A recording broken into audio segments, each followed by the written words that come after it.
Estás escuchando El Caleidoscopio con Isabel Lauden.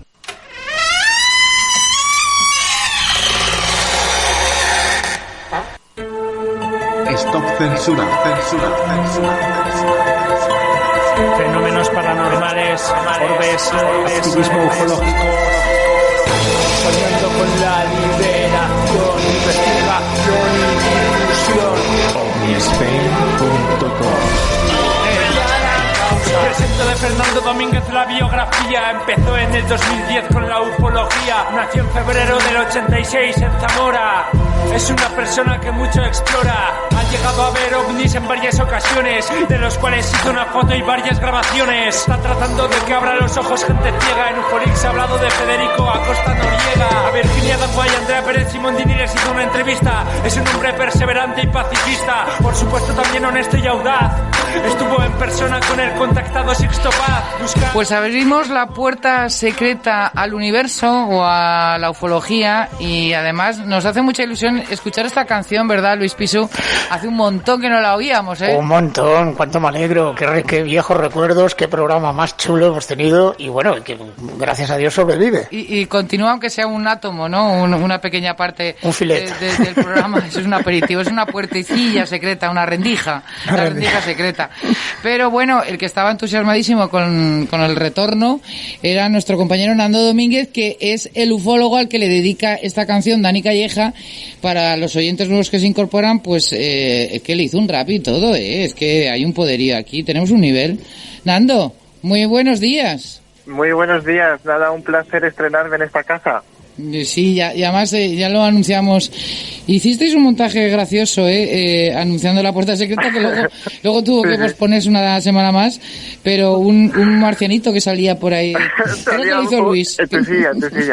Creo que fue Luis el que se metía en la silla, ¿no? Un marcianito en el estudio, ¿no te acuerdas? Sí, correcto. Lo hiciste tú, ¿no? El montaje. Claro. Sí, todo lo que sea folclore ufológico. Bueno, Nando, que sepas que además Luis hace doblete, porque ahora está haciendo también un programa que es Universo Tech. Te hace la competencia, Nando. No, pero no tiene nada que ver. Ya me entraré en ese programa algún día. Eso es de ciencia y tecnología, pues con un abanico mucho más amplio, ¿no? De posibilidades. ¿Y la ufología no es ciencia y tecnología? ¿La tecnología extraterrestre qué? Es una... todo. Que te lo defina Nando, a ver cómo te lo definiría él. A ver, Nando. Pues no deja de ser tecnología desconocida, de origen desconocido, porque ciencia también es, aunque para muchas personas es pseudociencia, pero bueno, ahí estamos nosotros luchando por que se respete un poco este tabú que tenemos hoy en día y desde hace muchos años. Hablar de ovnis es hablar de cosas de locos, y hay una tecnología ahí que es digna de estudiar, y que los gobiernos y los altos cargos, digamos, también como por ejemplo el Pentágono, están muy interesados, las fuerzas aéreas están súper interesadas en esta tecnología, y posiblemente quizás estamos usando, ¿quién nos dice a nosotros que la tecnología que nosotros tenemos hoy en día no sea copiada de algún artefacto que haya caído a la Tierra? Además hay muchas noticias al respecto de estos materiales y estos asuntos. Hoy vamos a hacer un poco de repaso de la actualidad más reciente, porque pues por ejemplo comentabas tú, Luis, que en el 2013 era un artículo que salía en la revista Muy Interesante, que en el 2013 pues los científicos anunciaron un fragmento de una roca que encontraron en el sudeste de Egipto, y que llegaron a la conclusión de que no era de la Tierra, definitivamente.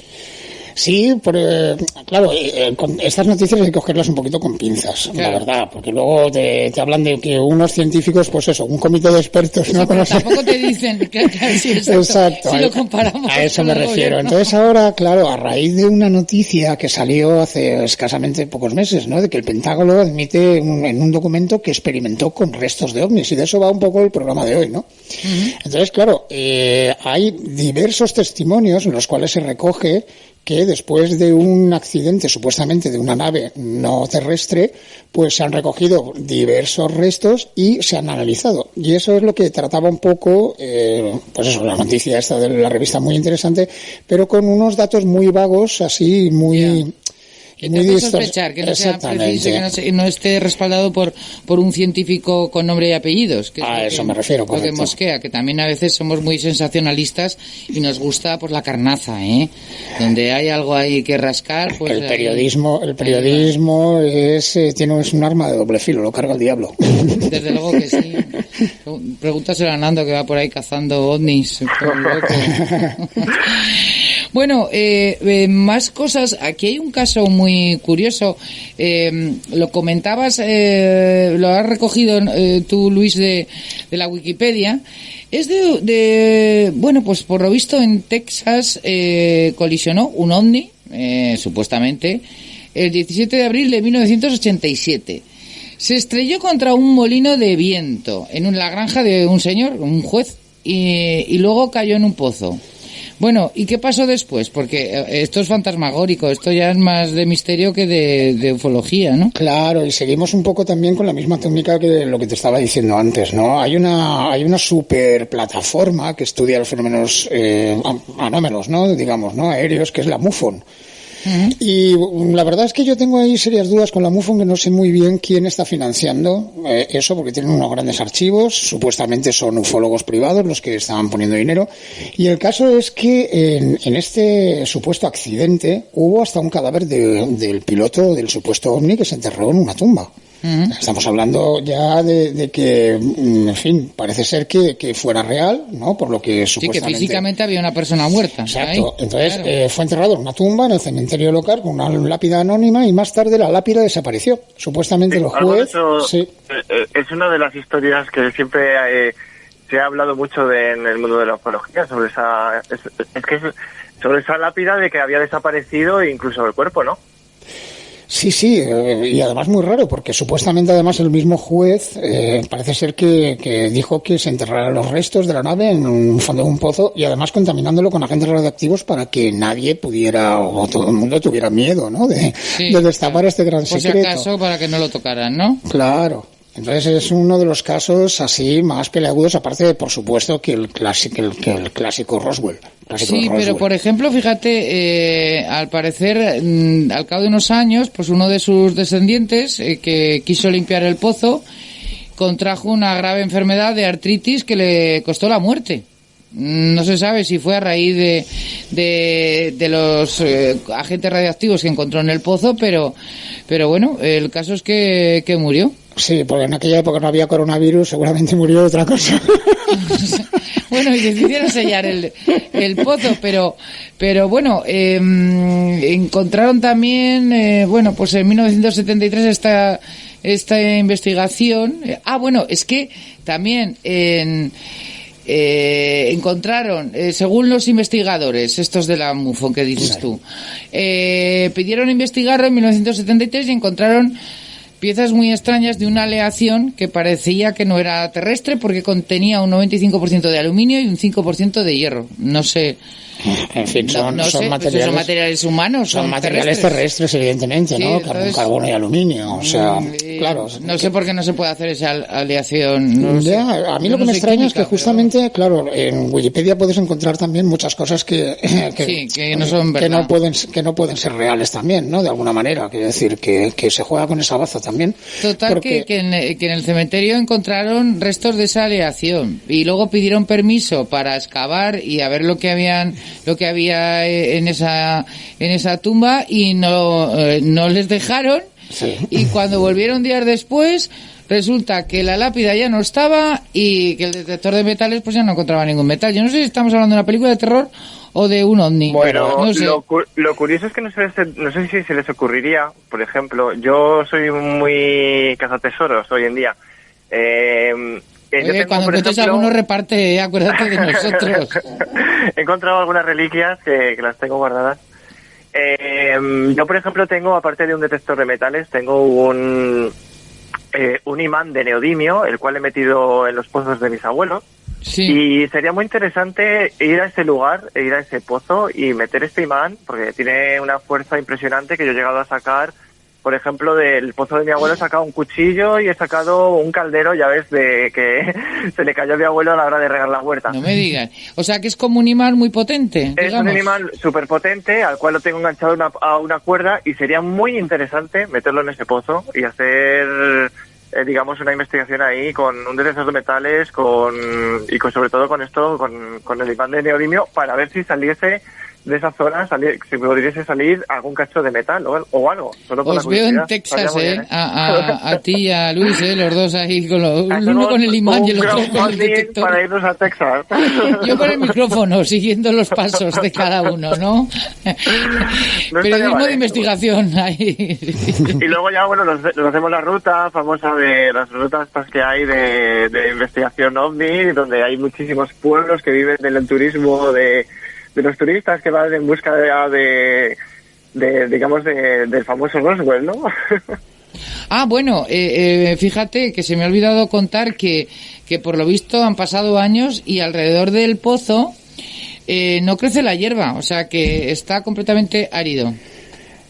No sé si han intentado plantar algo, pero no crece la hierba. Sí, dicen en varios casos de aterrizajes también se da esa característica, ¿no? Parece ahí como que hubiera un campo radioeléctrico o algo parecido. Círculos de hadas lo suelen llamar también. Sí, correcto. Tiene ese nombre.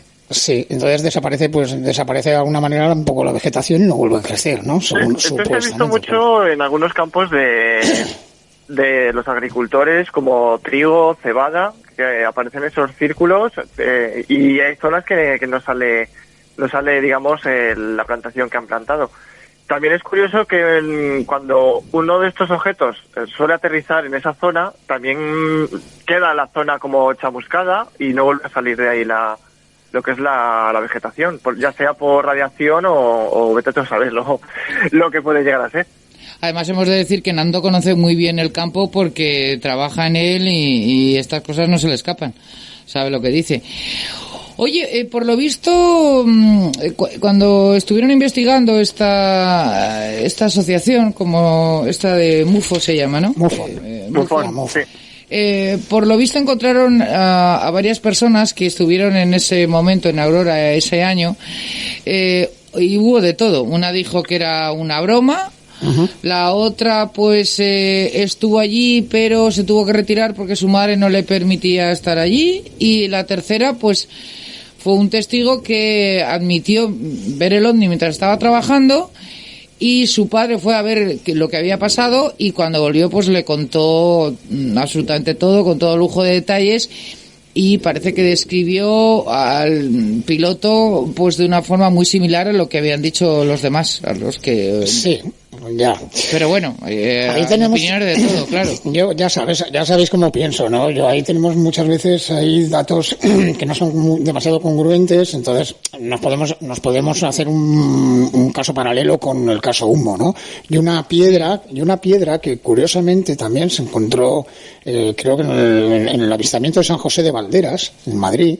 Resulta que apareció una piedra y justamente, fíjate qué curioso, os voy a contar una anécdota. El otro día uno de los colaboradores de esta radio, Jorge Sánchez, de Madrid, justamente me llamó porque visitando a un familiar en un chalet, resulta que habían unas baldosas con unos símbolos labrados en la piedra muy similares a lo del caso Humo. Total, cogí un fragmento, lo llevó a uno de los museos que hay en Alicante, no me acuerdo ahora exactamente el nombre del museo, para que le dijeran a ver qué tipo de simbología o qué tipo de escritura, ¿no? Y por lo visto parecen ser fenicios. ¿A dónde quiero ir a parar?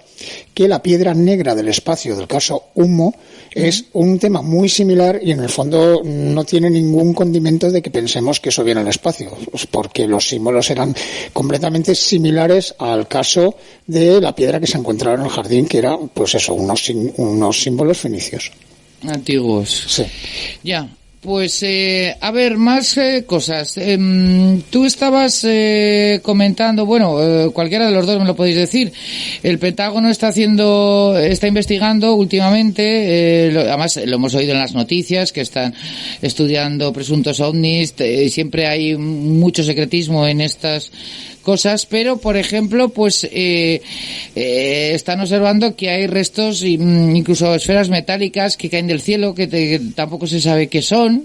Cualquiera de los dos me podéis explicar en qué consiste esta investigación. A ver, Nando, va. Vale, pues ha sido muy reciente esta noticia que el Pentágono ha admitido, y todo ha sido gracias a la solicitud de un investigador de Estados Unidos que se llama Anthony Bragalia, que es el director de una web que se llama UFO Explorations.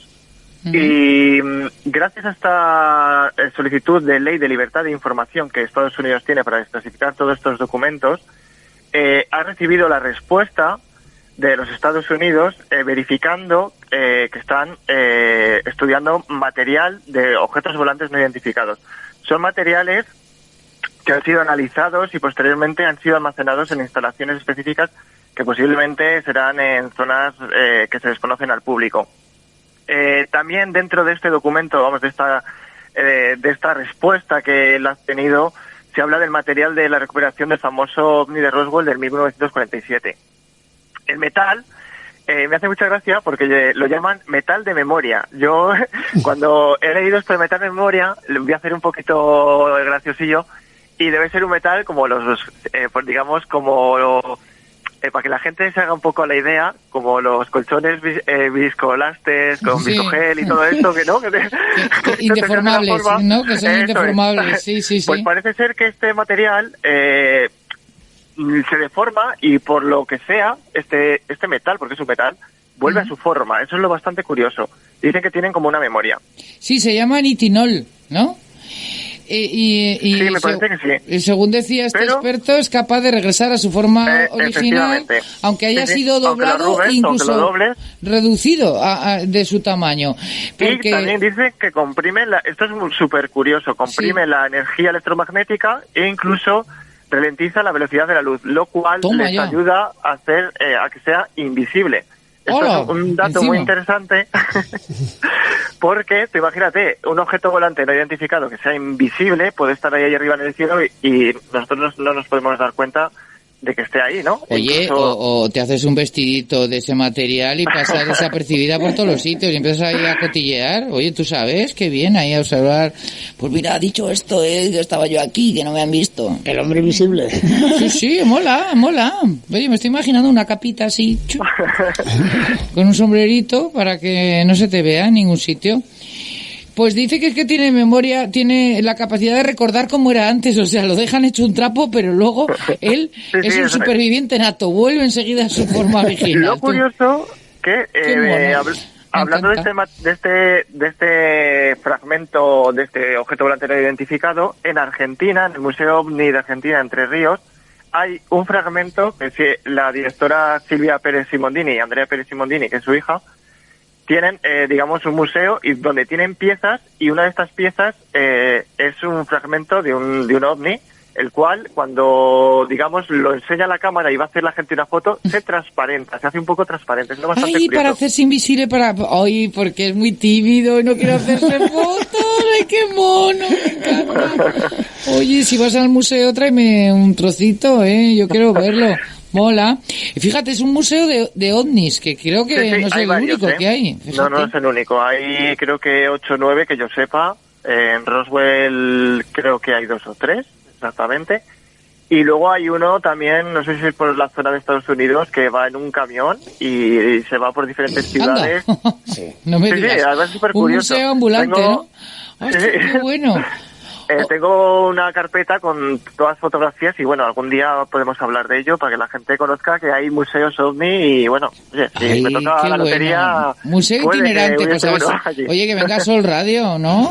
Que nos lo enseñe aquí. Oye, y que enseñan restos de piezas de materiales desconocidos, porque tampoco sabemos de dónde vienen.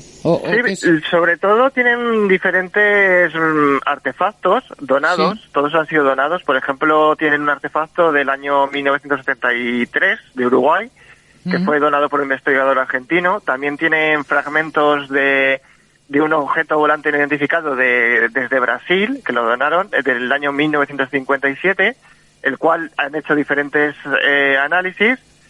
y decían que se trataba de magnesio.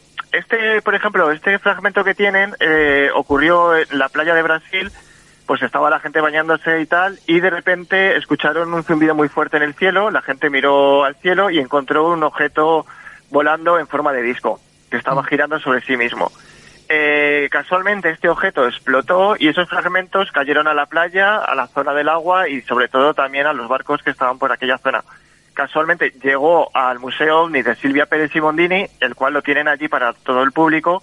Y luego también tienen, por ejemplo, del investigador que es muy conocido en Argentina, Fabio Cerpa, también donó un artefacto que cayó del cielo de Buenos Aires, pero lo más curioso que han recibido dinero, hablamos de cifras grandes, para comprar estos artefactos, estos restos de metales, restos de ovnis, pero como son dos investigadoras que aman lo que hacen, y claro, son piezas fundamentales para el museo. Lo cual no las han vendido, pero sí han dejado, es decir, han cortado fragmentos de esos metales para ser analizados. Pero es que hay personas en Estados Unidos que tienen millonadas de dinero, pero que se dedican al interés de estos fragmentos, porque estos fragmentos todavía tienen un interés enorme, sobre todo para la tecnología futura que podamos tener. Y claro, estamos ante algo desconocido que los militares están detrás de ello, pues para quién sabe, ¿no? Para crear sus armas o su nueva tecnología, porque todo lo que nosotros recibimos como Internet, recordamos que pasó por los militares primero. Pero fíjate, tú ahora que lo estás diciendo, ahora que hay Internet, si llevaran años visitándonos, pero no habría miles, por no decir millones de testigos de gente que los hubiera visto, que hubiera además interactuado con ellos. Es que es un poco, es un sinsentido. O sea, que se va a ir a un monte remoto ahí por la noche a escondidas y ¿para qué? Para aparecer y para irse corriendo, porque todos dicen, vi y de repente desapareció. O sea, parece que está jugando a Tula. Oye, tú me coges, ¿a que no me coges? No, parece que está jugando a eso. No hay tiene muchos mucho casos sentido. que no le encuentran sentido, pero es que esto es el fenómeno OVNI, no tiene sentido ninguno lo que hacen, porque por ejemplo gente que ha tenido un avistamiento o ha visto estos seres aterrizar el platillo, coger muestras del suelo y desaparecer. Por ejemplo, hay una historia, hay muchas historias que se nos escapa un poco de la lógica, ¿no? Por ejemplo, venir, disparar, te voy a hablar del caso que siempre me gusta, que es el de los Villasteres, de la zona de Valladolid. El venir, disparar a un agricultor, a un señor que no tiene ni... Sin haberle hecho nada al pobre agricultor. Efectivamente, que seguramente no había oído hablar de ovnis en la vida, ni de platillos volantes, y solo pensaría que raro va vestido, ¿no? Diría, qué raro es, ¿no? Este chico. Es que este señor, por ejemplo, se encontraba arando su tierra, la finca La 21, te das cuenta, estaba arando y de repente bajó... ¿Te acuerdas en antiguos programas hemos hablado de... Sí. Lata de conservas, lo denominó el señor. Y el señor, y el por Michelin. eso es que se escapa un poco de la... Y los hombres Michelin también, es verdad. Se escapa un poco de la lógica, la verdad, la casuística OVNI. Entonces no hay... No sé, es algo tan raro con tantas preguntas que tenemos hoy en día que yo creo que es imposible llegar un poco a la verdad. Sí es cierto que hay casos que son falsos, claro. Por eso luego os llaman frikis. No, en este programa, yo creo que tenemos los dos polos, ¿no? Estamos pues defendiendo y argumentando también la posible fraude o manipulación de este fenómeno OVNI con algunos motivos mucho más oscuros, que es una de las cosas que yo he defendido también en el programa muchas veces con lo del proyecto Blue Beam. Pero mira, por ejemplo, vamos a poner un ejemplo del museo de Simondini. Hay unas esferas que supuestamente cayeron en forma de fuego, que luego fueron recogidas, ¿no? Pero es que no solamente están ahí en el museo, sino pero esferas metálicas. Unas esferas metálicas que no se sabe muy bien, en un principio... Sí, como si fuesen tanques de combustible o algo, ¿no? ¿Pero tan grandes o más pequeñitas? Pues de casi un metro de diámetro, bueno, y de diversos materiales, unas más metálicas, otras de fibras de carbono, etcétera, ¿no? Y justamente además en el 2015 cayeron 3 en Murcia. Se montó mucho revuelo, tal, y ahí sí que se analizaron, y entonces la Unión, bueno, lo que es la ESA, la estación, lo que es de los europeos, ¿no? Del espacio. confirmaron que era una parte de una de las partes del cohete Atlas que se separan mientras está en vuelo. Y entonces esas supuestamente dice que son depósitos de hidracina, sí. Pero yo tengo otra segunda teoría. La segunda teoría sería la siguiente. Resulta que la NASA y Estados Unidos es uno de los mayores consumidores de helio. El helio, como sabréis, se utiliza para los vuelos de los globos estratosféricos, sobre todo los de alta presión. De manera que podemos entender que un globo del tamaño de una finca, ni más ni menos de una finca de 7 pisos, puede transportar hasta 1 tonelada y viajar alrededor de la Tierra durante casi prácticamente 2 años, transportando un mecanismo que pesa 1 tonelada. ¿Vale? Sí.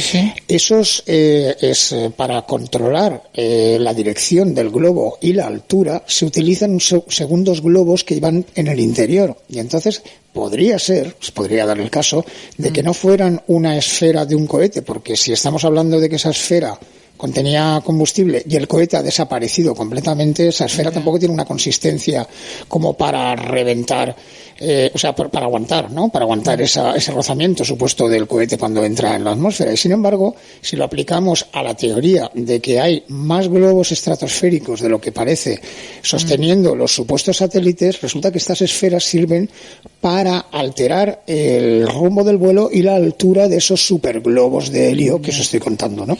Oye, ¿y dentro qué hay en la esfera? Nada, están vacías, huecas. Completamente huecas. Y de hecho se han analizado y no son ningún resto extraterrestre. No, son metálicas, pero que material humano. Correcto. Terrestre. Entonces, por eso yo muchas veces, también se lo cuento a Nando y a vosotros ahora mismo, muchas veces pienso que dentro de la manipulación, por eso que hemos hablado de esto es una ciencia, en realidad somos unos frikis, en realidad el fenómeno ovni no tiene lógica. Todo un poco. Pero, claro, pero si luego lo arreglas pensando de que si los gobiernos tuvieran una conexión con alguna civilización extraterrestre, no permitirían que ninguno de sus empleados, ni de NASA, ni de CIA, ni etcétera, hablara de esos cuerpos, claro, completamente real. No permitirían, porque sería traición. Que firmar un contrato. Sería traición a su país, claro, evidentemente, claro. ¿No? Porque sería uno de los secretos más grandes contrato de la humanidad. De confidencialidad. Si es que, sí, además se habla, por ejemplo, hablando de los astronautas que firman un contrato de no poder decir nada, ¿no? Confidencialidad, claro. Sí. Además, de hecho, hasta ellos mismos se contradicen en muchísimas de las afirmaciones que hacen los astronautas, totalmente. ¿No? Pues, por ejemplo, con las estrellas. Lo hemos visto en películas que luego dejan de trabajar en esa empresa y al cabo de unos años largan, ¿sabes? Porque les sale más a cuenta o porque es una injusticia. Nuestro ministro Pedro Duque, su anterior trabajo, que también lo combina con la cartera de ministro, resulta que es gestor de una de las empresas más grandes de imágenes satelitales del mundo, facturando billones todos los años. Eso hay que tenerlo. Estamos hablando de billones, no cientos de millones. Madre mía. Billones. O sea que ahí hay un negocio importantísimo que hay que analizar detenidamente. Ya. Es muy importante entenderlo. A ver si nos toca algo, ¿no? Si tanto dinero, chicos. Que repartan un poco más y si no se van a enterar por 1,5 millones menos, ¿no? ¿Qué más da? Bueno, ahí tenéis prácticamente, si nos amparamos en las cifras, NASA solamente, la Agencia Espacial Americana, gasta 52 millones diarios. Ahora yo siempre lo comparo con cuántas vidas han salvado la NASA. Y llevamos 60, 70 años de carrera espacial. Calcular la cantidad de billones que se podían haber utilizado en salvar vidas en tierra y que no pasara hambre, ni sed, ni enfermedades. Mira, 22 millones de dólares gastó el Pentágono para la investigación del fenómeno OVNI también, ¿eh? ¡Qué tela! Claro, pero nos van transportando siempre el fenómeno OVNI nunca ha tenido ninguna resolución ampliamente real, ¿no? Ni científica siquiera. Llevamos años y años y años. Son todo especulaciones, una y otra vez especulando, y ahora lo de de que la NASA está investigando restos, pues sí, es una noticia que ha salido en los medios, en muchísimos periódicos, pero de ahí a que sea completamente real, porque no te cuentan ni qué restos, ni qué conclusiones están sacando, y además que se supone que sería un grandísimo secreto, ¿no? Eso se contradice completamente con lo otro, ¿no? Yeah. Si tienen un contacto a cambio de ADN por ingeniería, en fin, es un poco complejo. Bueno, chicos, yo qué sé. Yo creo que posiblemente lo que estén buscando fuera son metales como oro y otros metales valiosos, y el país que suba ahí arriba y lo coja para él, ¿sabes? Para su poder va a ser. Prácticamente creo que Estados Unidos creó una ley para la persona para el país que subiese primero, si se encontrase algo, lo saquease prácticamente.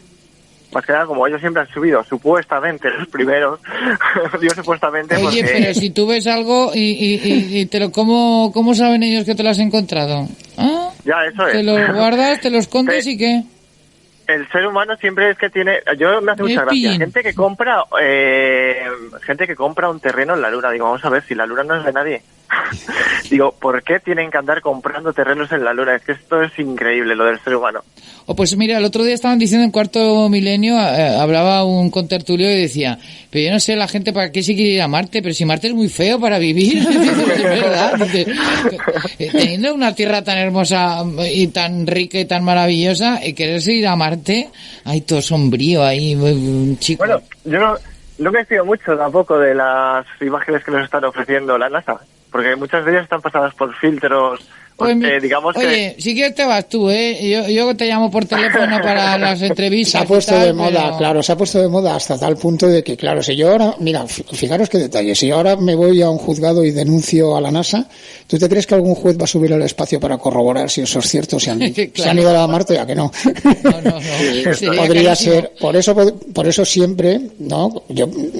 La interrogante es, ¿y si de verdad es todo falso y se los están llevando crudos? Nos están llevando a huerto, nos están vendiendo la moto. Exactamente, ahí, bueno, eso ya lo trataremos en otro programa más ampliamente. Sí, porque se nos acaba el tiempo, chicos. Ya sé que estáis con muchas ganas de hablar de ufología, pero bueno, habrá más días, no os preocupéis.